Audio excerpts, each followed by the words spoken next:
ಹೋಗೋಣ ಹೋಗೋಣ, ಆರಾಮಾಗಿ ನಡೆಯೋಣ. ಕಾಡು ದಾರಿಯ ನಡುವೆ ಸಣ್ಣ ಪ್ರಯಾಣ, ಬಹಳ ಆನಂದದಾಯಕ ಪ್ರಯಾಣ ಇದು. ಇದಿಲ್ಲಿ ಮಲಗಿದೆ ನೋಡಿ, ಹೇಗೆ ಕಾಣ್ತದೆ ಮರ ನೋಡಿ. ನೋಡಿದ್ರಿ ಎಷ್ಟು ಅಗಲವಾದ ಮರ.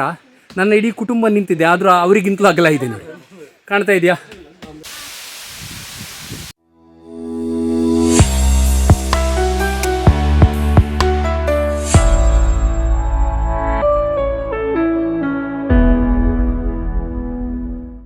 ಸ್ನೇಹಿತರೆ ನಮಸ್ಕಾರ. ಇವತ್ತೊಂದು ಸುಂದರವಾದ ತಾಣಕ್ಕೆ ಬಂದಿದ್ದೇನೆ, ಕುಟುಂಬದ ಜೊತೆ ಬಂದಿದ್ದೇನೆ. ನೀವೆಲ್ಲ ಕೇಳಿರ್ಬೋದು, ಕೂಡ್ಲು ತೀರ್ಥ ಫಾಲ್ಸ್ ಅಂತೇಳಿ, ಅಥವಾ ಕೂಡ್ಲು ಫಾಲ್ಸ್ ಅಂತ ಕರಿತೀವಿ. ಹೆಬ್ರಿಯಿಂದ 20 ಕಿಲೋಮೀಟ್ರು ಒಳಗೆ ಬರಬೇಕು ಸೋಮೇಶ್ವರ ಮಾರ್ಗವಾಗಿ. ಪಶ್ಚಿಮ ಘಟ್ಟದ ನಡುವೆ ಇರುವಂಥ ಒಂದು ಅದ್ಭುತವಾದ ತಾಣ. ಸುಮಾರು ಒಂದು ಅರ್ಧ ಗಂಟೆ ಚಾರಣ ಇದೆ. ಈ ಹಿಂದೆ ಒಮ್ಮೆ ಬಂದಿದ್ದೆ, ಬಹಳ ಖುಷಿ ಕೊಡುವಂಥ ಚಾರಣ. ಕಾಡಿನ ನಡುವೆ, ದಟ್ಟ ಮರಗಳ ನಡುವೆ, ದೊಡ್ಡ ದೊಡ್ಡ ಮರಗಳು ಎದುರು ನಮಗೆ ಮುಖಾಮುಖಿ ಆಗ್ತವೆ. ಚಾರಣದ ಒಂದು ಸುಖವೇ ಬೇರೆ. ನೀವು ಕೂಡ ಇಲ್ಲಿಯ ಪ್ರಕೃತಿ ಸೌಂದರ್ಯವನ್ನು ಸವಿಯಬೇಕು ನನ್ನ ಜೊತೆ. ಬನ್ನಿ ಹೋಗೋಣ. ಅಲ್ಲಿ ನನ್ನ ಕುಟುಂಬ ಹೋಗ್ತಾ ಇದೆ ನೋಡಿ, ಒಂದು ಪುಟ್ಟ ಮಗು ಕೂಡ ಇದೆ. ಬಾಲ್ಯದಿಂದಲೇ ನಮ್ಮ ಮಕ್ಕಳಿಗೆ ಪ್ರಕೃತಿಯ ನಡುವಿನ ಒಂದು ಸಂಬಂಧವನ್ನು ನಾವು ಕಲ್ಪಿಸಿಕೊಟ್ರೆ ಅವರು ಮುಂದೆ ಬೆಳೀತಾ ಬೆಳೀತಾ ಪ್ರಕೃತಿಗೆ ಹೊಂದಿಕೊಂಡು ಬದುಕುವಂಥ ಒಂದು ಕಲೆ ಅವರಿಗೆ ಸಿದ್ಧಿಸ್ತದೆ. ಆ ಕಾರಣಕ್ಕೆ ಮಕ್ಕಳು ಕೂಡ ನಮ್ಮ ಜೊತೆ ಇದ್ದಾರೆ ನೋಡಿ. ಇಲ್ಲಿ ಸಣ್ಣ ತೊರೆ ಹರಿತಾ ಇದೆ, ಈಗಲೂ ನೀರಿದೆ. ಇದು ಮಾರ್ಚ್ ತಿಂಗಳು, ಆದರೂ ನೀರು ಬರ್ತಾ ಇದೆ ನೋಡಿ, ಹರಿತಾ ಇದೆ ನೀರು. ಹಾಗೆ ಮುಂದಕ್ಕೆ ಹೋಗೋಣ. ಚಾರಣದ ದಾರಿ ಹೇಗಿದೆ ನೋಡಿ. ಸ್ವಲ್ಪ ಹತ್ತಲಿಕ್ಕೆ ಮೆಟ್ಲುಗಳು ಕೂಡ ಇವೆ ಇಲ್ಲಿ. ಹಾಗೆ ಮುಂದೆ ಹೋಗೋಣ ಹೋಗೋಣ ಹೋಗೋಣ.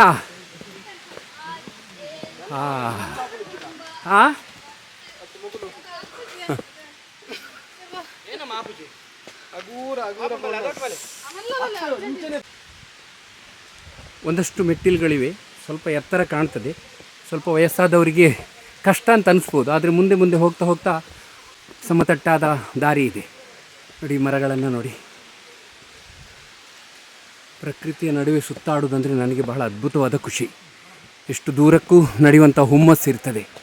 ಯಾಕಂದರೆ ಇಲ್ಲಿಯ ವಾತಾವರಣ, ಶುದ್ಧ ಆಮ್ಲಜನಕ, ಇಂಪಾದ ಪಕ್ಷಿಗಳ ಸ್ವರಗಳು ಎಲ್ಲ ನಮಗೆ ಖುಷಿ ಕೊಡುವಂಥದ್ದೇ. ನನ್ನ ಕುಟುಂಬ ಸ್ವಲ್ಪ ಇಲ್ಲಿ ನಿಂತಿದೆ, ಒಂದು ಸಣ್ಣ ಮಗು ಇದೆ.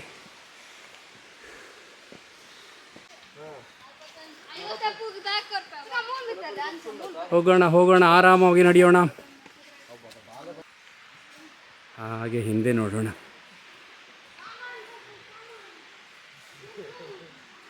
ಮರಗಳ ದಟ್ಟಣೆ ಇಲ್ಲಿಂದಲೇ ಆರಂಭ.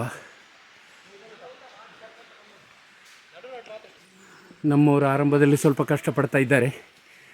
ಜರ್ಮನ್ ಎಂಜಿನ್ ಒಮ್ಮೆ ಸ್ಟಾರ್ಟ್ ಆದ ನಂತರ ಮತ್ತೆ ನಿಲ್ಲೋದಿಲ್ಲ ಅದು. ಆರಂಭದಲ್ಲಿ ಸ್ವಲ್ಪ ಪ್ರಾಬ್ಲಮ್.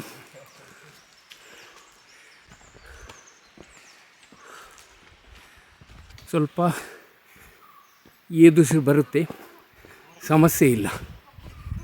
ಹೋಗೋಣ. ಮನಸ್ಸು ಮಾಡಬೇಕು, ಮನಸ್ಸು ಮಾಡಿದರೆ ಆಗ್ತದೆ. ಇದೊಂದು ಪೊಟರೆ. ಇದರಲ್ಲಿ ಮಳೆಗಾಲದಲ್ಲಿ ನೀರು ನಿಲ್ಲುತ್ತೆ. ಪಕ್ಷಿಗಳಿಗೆ, ಸಣ್ಣ ಪುಟ್ಟ ಹಾವುಗಳಿಗೆ ಒಂದು ಸಣ್ಣ ಪಾಟಿನ ರೀತಿಯಲ್ಲಿ ಇದು ಕೆಲಸ ಮಾಡ್ತದೆ. ಮಳೆಗಾಲದಲ್ಲಿ ನೀರು ನಿಂತು ಕ್ರಿಮಿಕೀಟಗಳಿಗೆ, ಪಕ್ಷಿಗಳಿಗೆ, ಮರ ಹಾವುಗಳಿಗೆ ಈ ಜಾಗ ನೀರನ್ನು ಒದಗಿಸುವಂಥ ಒಂದು ಪ್ರಕೃತಿಯೇ ನಿರ್ಮಿಸಿದ ಕ್ರಮ. ಕಾಡು ನೋಡಿ ಹೇಗಿದೆ ಅಂಥೇಳಿ, ದಟ್ಟ ಇದೆ. ಸೋಮೇಶ್ವರ ವನ್ಯಜೀವಿ ಅಭಯಾರಣ್ಯ ವಲಯದೊಳಗೆ ಇದು ಬರ್ತದೆ. ಈ ಪರಿಸರ ಎಲ್ಲ ಪ್ರಾಣಿಗಳು ಇಲ್ಲಿ ಇವೆ. ಹುಲಿ, ಆನೆ, ಚಿರತೆ, ಜಿಂಕೆ, ಕಡವೆ, ಈ ಥರದ್ದೆಲ್ಲ ವನ್ಯಜೀವಿಗಳು ಈ ಕಾಡಿನೊಳಗಿವೆ.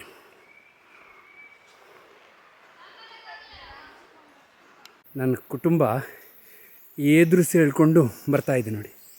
ಬನ್ನಿ ಬನ್ನಿ.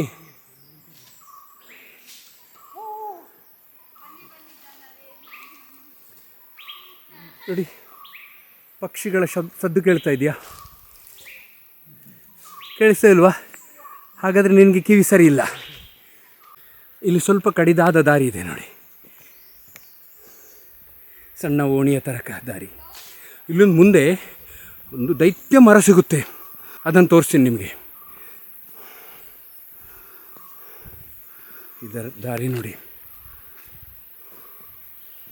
ಪಾಮ್ ಜಾತಿಯ ಒಂದು ಮರವನ್ನು ಕೂಡ ನೋಡ್ಬೋದು ನೀವಿಲ್ಲಿ ನೋಡಿ.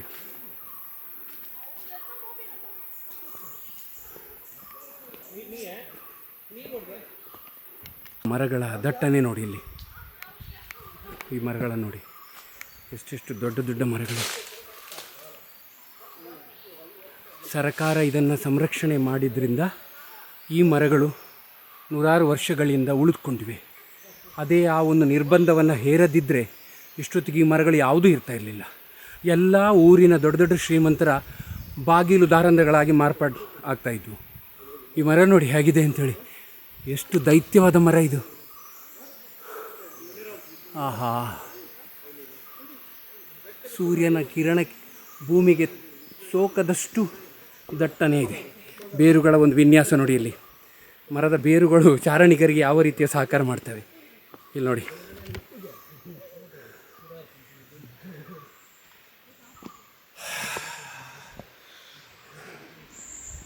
ಹಾಗೆ ಮುಂದೆ ಹೋಗುವ ಒಂದು ಒಳ್ಳೆಯ ದಾರಿ ಕಾಣ್ತು ಈಗ. ಜಲಪಾತ ಹರಿದು ಬರುವಂಥ ಶಬ್ದ ಇಲ್ಲಿ ಕೇಳಿಸ್ತಾ ಇದೆ ನೋಡಿ.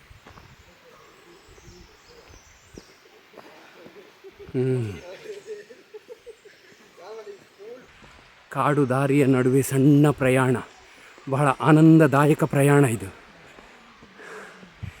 ಈ ಕಾಡಿನೊಳಗೆ ಬಂದಾಗ ಜಗತ್ತೇ ಮರೆಯುವಂಥ ಒಂದು ಮನಸ್ಸಿಗೆ ಪರಿವರ್ತನೆ ಆಗಿಬಿಡ್ತದೆ. ಇವೆಲ್ಲವೂ ನಾನೇ ಅಂತ ಅನಿಸ್ಬಿಡ್ತದೆ. ಆ ಖುಷಿನೇ ಬೇರೆ. ಮೆಟ್ಟಿಲಿದೆ ನೋಡಿ ಇಲ್ಲಿ, ತುಂಬ ಇಳಿಜಾರು ಪ್ರದೇಶದಲ್ಲಿ ಚಾರಣಿಗರಿಗೆ ಸಹಾಯ ಆಗಲಿ ಅಂತೇಳಿ ಮೆಟ್ಟಲುಗಳನ್ನು ಕೂಡ ಹಾಕಿದ್ದಾರೆ.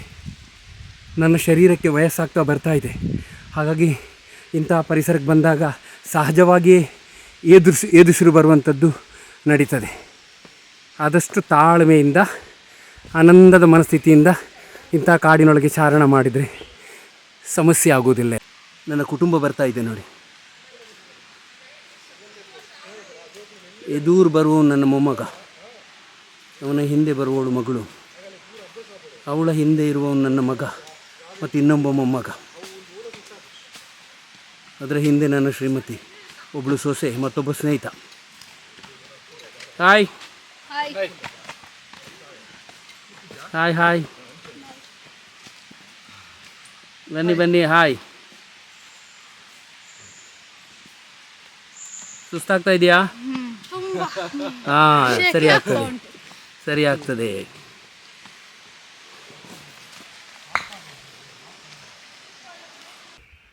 ನನ್ನ ಪುಟ್ಟ ಮೊಮ್ಮಗ ಭಾಳ ಸುಸ್ತಾಗಿ ಕೂತ್ಕೊಂಡಿದ್ದಾನೆ ಇಲ್ಲಿ. ಅವನನ್ನು ಎತ್ಕೊಂಡು ಬಂದದ್ದು ನನ್ನ ಮಗ. ಮಗ ಅಂದರೆ ನನ್ನ ಮಗನ ಮಗ ಅಲ್ಲ ಇವ, ನನ್ನ ಇನ್ನೊಬ್ಬ ಮಗನ ಮಗ. ಹಾಂ, ಸುಸ್ತಾಯ್ತಾ ಮಗ? ಸುಸ್ತಾಯ್ತಾ ನಿಮಗೆ? ಓಕೆ ಸ್ನೇಹಿತರೆ, ಇಲ್ಲಿ ನೋಡಿ, ಇಲ್ಲೊಂದು ಮರ ಇದೆ. ಈ ಮರದಲ್ಲಿ ಒಂದು ಸಾಲು ಯಾವ ರೀತಿ ಹೋಗಿದೆ ನೋಡಿ ಇಲ್ಲಿ ನೋಡಿ. ಇದು ಕಾಡಿನ ಒಂದು ಜಾತಿಯ ಗೆದ್ದಲಿನ ದಾರಿ. ಇದು ಇಡೀ ಮರದ ತೊಗಟೆಯನ್ನು ತಿನ್ನಲಿಕ್ಕೆ ಮೇಲಿನವರೆಗೆ ಹೋಗಿದೆ ನೋಡಿ. ಇಲ್ಲಿ ಕಾಣ್ಬೋದು ನೀವು ನೋಡಿ. ಈ ಮರದ ಒಣ ತೊಗಟೆಗಳನ್ನು ತಿನ್ನುವಂಥ ಪ್ರಕ್ರಿಯೆ ಈ ಗೆದ್ದಲುಗಳು ಮಾಡ್ತವೆ. ತಿಂದು ಗೊಬ್ಬರವನ್ನಾಗಿ ಮಾರ್ಪಡಿಸಿ ಮತ್ತೆ ಭೂಮಿಗೆ ಬಿಡ್ತವೆ. ಅವುಗಳನ್ನು ಮತ್ತೆ ಸಸ್ಯಗಳು ಹೀರಿಕೊಳ್ತವೆ. ಇಲ್ಲಿ ನೋಡಿ, ಇದು ತುಂಬ ದೊಡ್ಡ ಗೆದ್ದಲಿನ ದಾರಿ. ಇದು ಮುಟ್ಟುವುದು ಬೇಡ. ಇಲ್ಲೇ ಆಸುಪಾಸಲ್ಲೆಲ್ಲೋ ಹುತ್ತ ಇದೆ ನೋಡಿ. ಎಷ್ಟು ಚಂದ ಒಂದು ನಾಲೆಯ ಥರ ಮಾಡ್ಕೊಂಡು ಮೇಲೆ ಹೋಗಿವೆ ನೋಡಿ.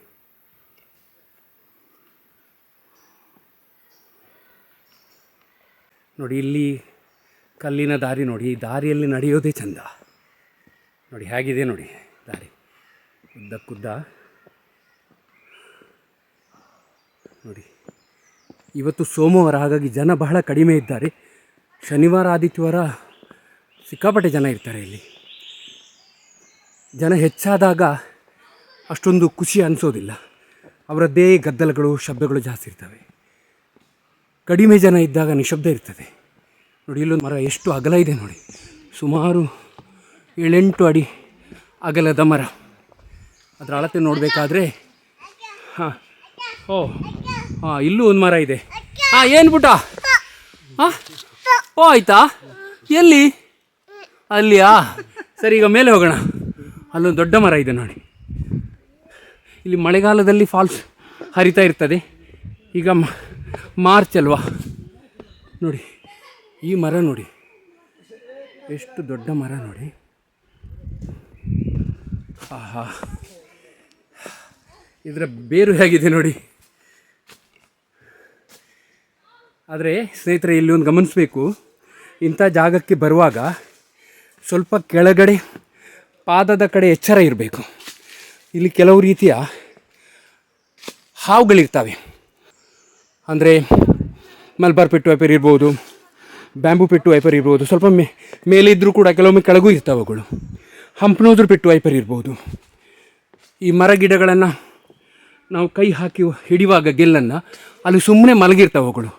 ಹಾಗಾಗಿ ಕಾಡಿನೊಳಗೆ ಬಂದು ಗಿಡ ಮರಗಳನ್ನು ಗೆಲ್ಲನ್ನು ಹಿಡಿಯುವಾಗ ಸ್ವಲ್ಪ ನೋಡಿಕೊಂಡು ಮುಟ್ಟಿದರೆ ಆಯಿತು. ಈ ಮರದ ಬೇರು ನೋಡಿ, ಒಬ್ಬ ವ್ಯಕ್ತಿ ಮಲಗಿಕೊಳ್ಳುವಷ್ಟು ದಟ್ಟ ಇದೆ ನೋಡಿ. ಇಲ್ಲಿ ನೋಡಿ ಹೇಗೆ ಇದೆ ನೋಡಿ, ಇದಿಲ್ಲಿ ಮಲಗಿದೆ ನೋಡಿ, ಹೇಗೆ ಕಾಣ್ತದೆ ಮರ ನೋಡಿ. ನೋಡಿದ್ರಿ, ಈ ಮರದ ಬುಡದಲ್ಲಿ ಒಂದು ಸುಂದರವಾದ ಆಸರೆ. ಖುಷಿ ಆಗ್ತದೆ. ಇಲ್ಲಿ ಮರದ ಬುಡ ತುಂಬ ತಂಪಾಗಿದೆ. ಹೋಗೋಣ, ಮುಂದೆ ಹೋಗೋಣ. ಇಲ್ಲಿ ನೋಡಿ ಸ್ನೇಹಿತರೆ, ಇದು ಬಹಳ ದೊಡ್ಡ ಮರ. ಅದರ ನಡುವೆ ಒಂದು ಪಾಮ್ ಟ್ರೀ ಇದೆ ನೋಡಿ. ಪಾಮ್ ಜಾತಿಗೆ ಸೇರಿದಂಥ ಒಂದು ಮರ, ಅದರಲ್ಲೂ ಕಾಯಾಗಿದೆ ನೋಡಿ. ಈ ಪಕ್ಷಿಗಳಿಗೆ, ಕೋತಿಗಳಿಗೆ ಅಥವಾ ಬೇರೆ ಜೀವಿಗಳಿಗೆ ಇಲ್ಲಿ ಆಹಾರ ಇದೆ. ಇದು ಹಣ್ಣಾಗಬೇಕಷ್ಟೇ. ಇಲ್ಲಿ ನೋಡಿ, ಇಲ್ಲಿದೆ ನೋಡಿ, ಎಷ್ಟು ಗೊಂಚಲಾಗಿ ಹಿಡಿದಿದೆ. ಒಂದು ದೈತ್ಯ ಮರ ಇನ್ನೊಂದು ಮರಕ್ಕೆ ಆಸರೆ ಕೊಟ್ಟಿದೆ ನೋಡಿ. ಇಲ್ಲಿ ನೋಡಿ, ಮನುಷ್ಯನು ಹೀಗೆ ಇದ್ರೆ ಎಷ್ಟು ಚೆಂದ ಅಲ್ವಾ?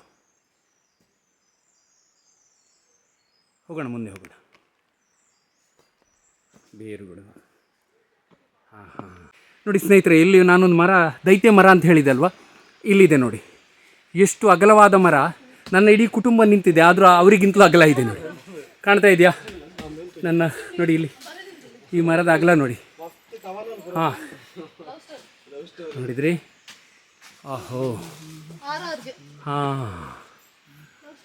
ಇದು ನಾವೀಗ ನೋಡಿದಂಥ 3ನೇ ಮರ. ಇದು ಅರಣ್ಯ ಇಲಾಖೆಗೆ, ಸರ್ಕಾರಕ್ಕೆ ನಾವು ಎಷ್ಟು ಥ್ಯಾಂಕ್ಸ್ ಹೇಳಿದರೂ ಸಾಲದು. ಯಾಕಂದರೆ ಆ ಕಾನೂನು ಮಾಡಿದ್ರಿಂದ ಇಂಥ ಮರಗಳು ನಾನು ಆಗಲೇ ಹೇಳಿದಾಗೆ ಉಳ್ಕೊಂಡಿವೆ. ಇವೆಲ್ಲ ಕಾಡಿನ ಯೋಧರು ಅಂತ ಕರಿಬೋದು ನಾವು. ಇಡೀ ಕಾಡು ಮತ್ತು ಮನುಷ್ಯನ ಜೀವನವನ್ನು ರಕ್ಷಣೆ ಮಾಡುವಂಥ ಕೆಲಸವನ್ನು ಈ ದೈತ್ಯ ಮರಗಳು ಮಾಡ್ತಾ ಇವೆ ನೋಡಿ. ಆದರೂ ಇಲ್ಲೂ ಸಾಕಷ್ಟು ಪ್ರೇಮ ಕಥೆಗಳಿವೆ ನೋಡಿ. ಇಲ್ಲಿ ಪ್ರೇಮ ಕಥೆಗಳು ಹೇಗೆ ಬರೆಯಲ್ಪಟ್ಟಿವೆ ನೋಡಿ. ನಮ್ಮ ಪ್ರೇಮಿಗಳೇ ಶಾಶ್ವತ ಅಲ್ಲ, ಅವರ ಹೆಸರುಗಳನ್ನು ಶಾಶ್ವತವಾಗಿ ಇಟ್ಟುಕೊಳ್ಳಲಿಕ್ಕೆ ಪ್ರಯತ್ನ ಮಾಡಿದ್ದಾರೆ. ಈ ಮರ ಇಲ್ಲಿ ನೋಡಿ, ನೋಡಿ ಮರ ನೋಡಿ, ನೋಡಿ ಹೇಗಿದೆ ಮರ.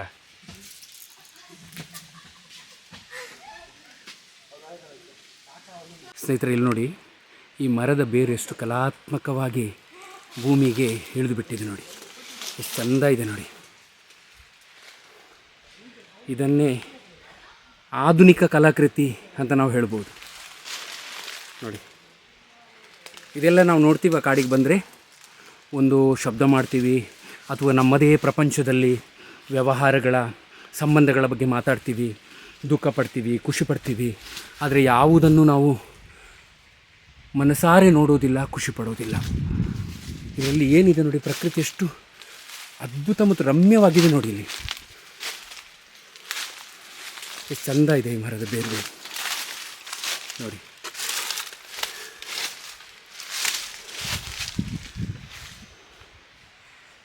ಈ ಚಂದವನ್ನು ನಮಗೆ ಕರುಣಿಸಿದ ಈ ಮರಕ್ಕೆ ನಾವು ಥ್ಯಾಂಕ್ಸ್ ಹೇಳಬೇಕು. ಮಳೆಗಾಲದಲ್ಲಿ ತುಂಬಿ ಹರಿಯುವಂಥ ಒಂದು ತೊರೆಗಳು ಈಗ ನೀರಿಂಗಿ ಯಾವ ರೀತಿ ಡ್ರೈ ಆಗಿವೆ ನೋಡಿ. ಇಲ್ಲಿ ಇದೆಲ್ಲ ತುಂಬಿ ಹರಿಯುವಂಥ ದಾರಿ ನೋಡಿ, ಕೆಳಗೆ ಹೋಗಿದೆ. ಮತ್ತೆ ಭೂಮಿಗೆ ಗೊಬ್ಬರವಾಗಿ ಮಾರ್ಪಡುತ್ತಿರುವಂಥ ಮರಗಳು. ಕಾಡು ತನ್ನನ್ನೇ ತಾನು ರಕ್ಷಣೆ ಮಾಡಿಕೊಳ್ತದೆ, ಎಷ್ಟು ಚೆಂದ ಮಾಡಿಕೊಳ್ತದೆ ನೋಡಿ. ಮಾನವನ ಹಸ್ತಕ್ಷೇಪದ ಅಗತ್ಯನೇ ಇಲ್ಲದಷ್ಟು ಪ್ರಕೃತಿ ಕೆಲಸ ಮಾಡ್ತದೆ ನೋಡಿ. ಆಗಲೇ ಹೇಳಿದೆ, ಗೆದ್ದಲುಗಳು ಏನು ಕೆಲಸ ಮಾಡ್ತಾವೋ ಈ ಮರದಲ್ಲಿರುವಂಥ ಸೆಲ್ಯುಲೋಸ್ ಅಂತ ಒಂದು ವಸ್ತುವನ್ನು ವಿಘಟನೆ ಮಾಡಿ ಗೊಬ್ಬರವಾಗಿ ಮಾರ್ಪಡಿಸಿ ಮತ್ತೆ ಭೂಮಿಗೆ ಬಿಡುವಂಥ ಕೆಲಸವನ್ನು ಈ ಅಣಬೆಗಳು ಕೂಡ ಮಾಡ್ತವೆ. ಹಿಂದಿನ ವಿಡಿಯೋದಲ್ಲಿ ಈ ಬಗ್ಗೆ ಮಾಹಿತಿ ನೀಡಿದ್ದೆ ನಾನು. ಇಲ್ಲಿ ನೋಡಿ, ಈ ಮರ ತುಂಡು ಇನ್ನು ಕೆಲವೇ ಸಮಯದ ನಂತರ ಗೊಬ್ಬರ ಆಗಿ ಮಾರ್ಪಡುತ್ತೆ.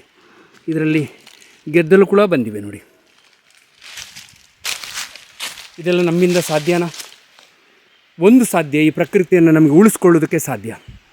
ಮತ್ತು ಸೃಷ್ಟಿ ನಮ್ಮಿಂದ ಸಾಧ್ಯ ಇಲ್ಲ. ಯಾವ ಪ್ರಕೃತಿ ಸೃಷ್ಟಿ ಮಾಡಿದೆಯೋ ಅದನ್ನು ಉಳಿಸ್ಕೊಳ್ಳುವುದು ನಮ್ಮ ಕರ್ತವ್ಯ. ಬನ್ನಿ ಮುಂದೆ ಹೋಗೋಣ. ಈ ಪ್ರಕೃತಿ ನಮಗಾಗಿ ಒಂದು ಜೋಕಾಲಿಯನ್ನು ಕೂಡ ಸೃಷ್ಟಿ ಮಾಡಿದೆ ನೋಡಿ. ನೋಡಿ, ಆಹಾ, ಮರದ ಬಳ್ಳಿಯೇ ಜೋಕಾಲಿಯಾಗಿ ಮಾರ್ಪಟ್ಟಿದೆ. ಮೆಲ್ಲ ಜಾಗ್ರತೆ ಮಾಡಿ,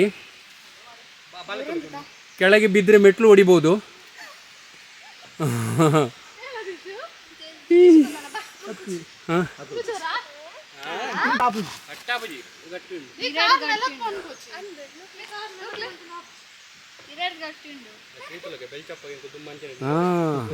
ಮಗುವಿನ ಆನಂದ ನೋಡಿ, ನಮ್ಮ ಪುಟ್ಟನ ಆನಂದ ನೋಡಿ.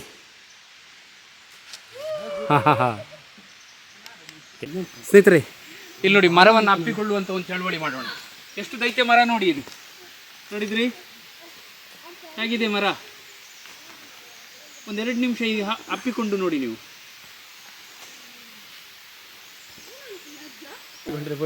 ಪಿರಾಡಲ್ಲೇ ಈಗ ನೀನು ಅಪ್ಪಿಕೊ. ಅವೆಲ್ಲ ಗೆತ್ತಾಡ ಅದು. ಅಯ್ಯೋ ದೇವ್ರೆ, ಹತ್ತಿರ ಬಂತು ಸ್ನೇಹಿತರೆ. ನಾವು ಬಹಳ ನಿರೀಕ್ಷೆಯಿಂದ ಹೊರಟು ಬಂದಂಥ ಒಂದು ತಾಣ ಸಮೀಪ ಬರ್ತಾ ಇದೆ ನೋಡಿ. ಎಂಥ ಕಾಡಿನ ನಡುವೆ ಇದ್ದರೂ ಜನರು ಯಾವ ರೀತಿ ಗದ್ದಲ ಮಾಡ್ತಾ ಇದ್ದಾರೆ ನೋಡಿ. ಕೇಳಿಸ್ಕೊಳ್ಳಿ, ಈಗ ಕಡಿಮೆ ಆಯಿತು. ಜೋರಾಗಿ ಬೊಬ್ಬೆ ಹೊಡೆಯೋದು, ಕಿರುಚುವಂಥದ್ದೆಲ್ಲ ಮಾಡ್ತೀವಿ ನಾವು. ಇಲ್ಲಿ ಸ್ವಲ್ಪ ಇಳಿಜಾರು, ಜಾಗ್ರತೆಯಾಗಿ ಇಳಿಬೇಕಾಗ್ತದೆ. ಕೆಳಗಡೆ ಇದೆ ಸ್ವಲ್ಪ, ಮಳೆಗಾಲದಲ್ಲಿ ಸ್ವಲ್ಪ ಜಾರುವಂಥ ಪರಿಸ್ಥಿತಿ ಕೂಡ ಇದೆ. ಇಲ್ಲಿ ಜೋಪಾನವಾಗಿ ಇಳಿಬೇಕಾಗ್ತದೆ.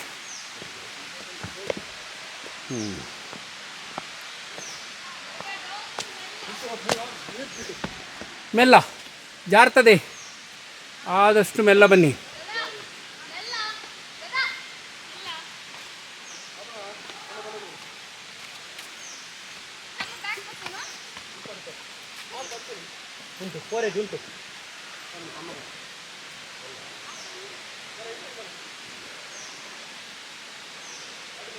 ಮೆಲ್ಲ ಇಳ್ಕೊಂಡು ಬನ್ನಿ.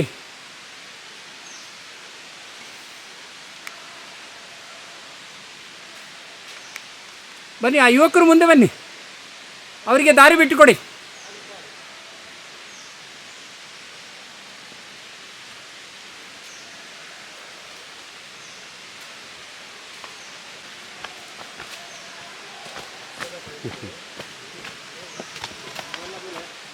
ನೋಡಿ ಸ್ನೇಹಿತರೆ, ಕೂಡ್ಲು ಫಾಲ್ಸ್ ಅಥವಾ ಕೂಡ್ಲು ತೀರ್ಥ ಪಶ್ಚಿಮ ಘಟ್ಟದ ನಡುವೆ ಇದೆ ನೋಡಿ. ಅಲ್ಲಿ ಹರಿತಾ ಇದೆ, ಸ್ವಲ್ಪ ಇಳಿಜಾರು ನೋಡಿ. ಜನರ ಶಬ್ದ ನೋಡಿ, ಜನರ ಕಿರುಚುವಿಕೆ ನೋಡಿ.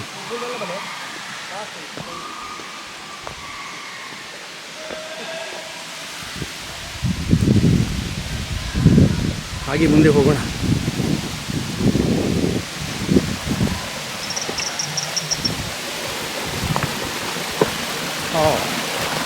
ಮಳೆಗಾಲದ ಮಳೆಗಾಲದಷ್ಟು ದಟ್ಟ ಇಲ್ಲದಿದ್ದರೂ ಈ ಜಲಪಾತ ಈಗಲೂ ಹರಿತಾ ಇದೆ ನೋಡಿ.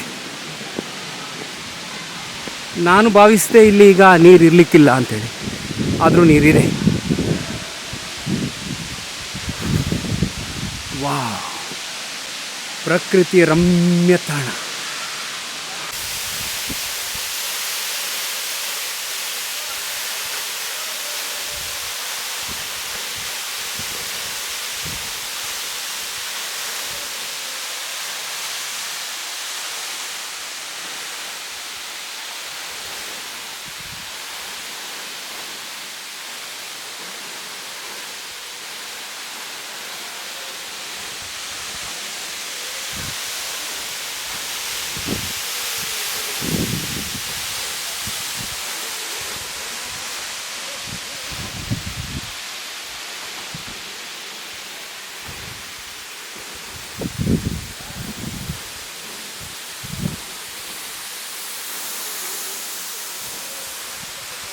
ಸುಮಾರು 150 ಅಡಿ ಎತ್ತರದಿಂದ ನೀರು ಕೆಳಗೆ ಧುಮ್ಮುಕ್ತಾ ಇದೆ ನೋಡಿ.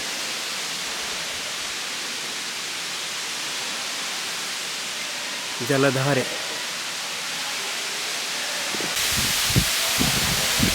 ಮುಕ್ಕಾಲು ಗಂಟೆ ನಡೆದು ಬಂದರೂ ಇಲ್ಲಿ ಬಂದಾಗ ಆಗುವಂಥ ಆನಂದನೇ ಬೇರೆ. ಎಷ್ಟು ಯುವಕರಿದ್ದಾರೆ ನೋಡಿ ಇಲ್ಲಿ.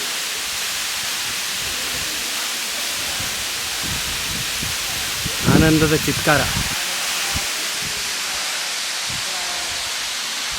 ಬಂಡೆ ನೋಡಿ, ಬೃಹತ್ತಾದ ಬಂಡೆ. ಹಿರಾಕ್ಟಿಂಗಿನಿಂದ ಹುಟ್ಟಿಕೊಂಡ ಬಂಡೆ ಅಂತ ಹೇಳ್ತಾರೆ ವಿಜ್ಞಾನಿಗಳು.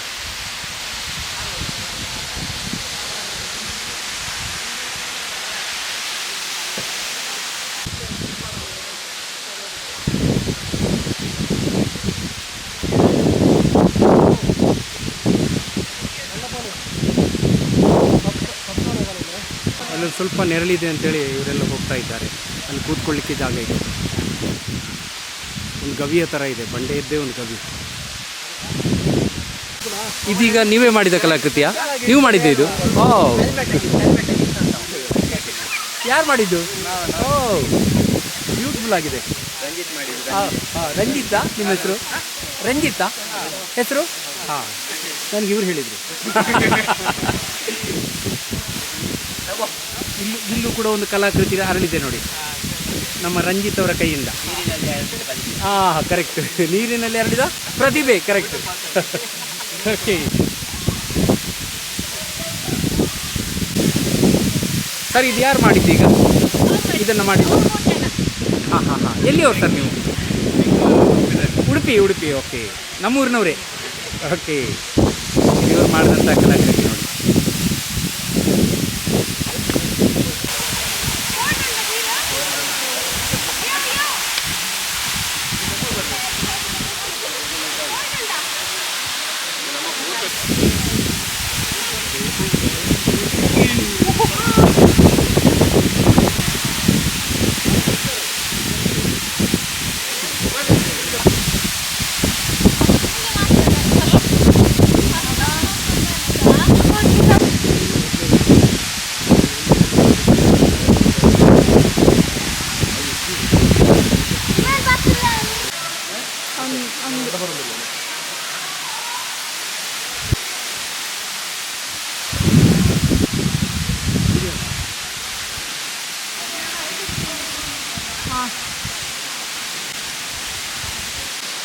ನೋಡಿದ್ರಲ್ಲ ಸ್ನೇಹಿತರೆ, ಕೂಡ್ಲು ಫಾಲ್ಸ್. ಮತ್ತೊಮ್ಮೆ ಭೇಟಿಯಾಗೋಣ. ನಮಸ್ಕಾರ.